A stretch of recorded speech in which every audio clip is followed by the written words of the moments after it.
Sundar C, Goundamani என்றாலே நகைச்சுவை விருந்து இருப்பது உறுதி. அவர்கள் கூட்டணியில் வெளிவந்த உள்ளத்தை அள்ளித்தா, மேட்டுக்குடி போன்ற படங்கள் இன்றளவும் ரசிக்கப்படுகிறது என்பது மறுக்க முடியாத உண்மை.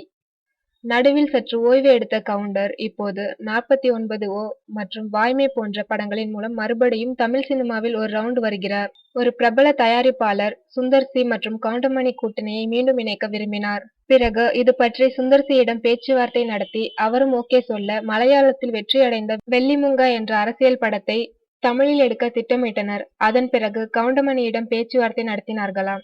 ஆனால் அவர் அந்த சப்ஜெக்ட் இப்போ செட் ஆகாது, நானும் சத்யராஜும் நிறைய அரசியல் கலந்த படங்களை முன்பே செய்து விட்டோம் என்றும், அதுவும் நான் ரீமேக் படங்களில் நடிக்க மாட்டேன் என்றும் தெரிவித்தாராம் கவுண்டமணி.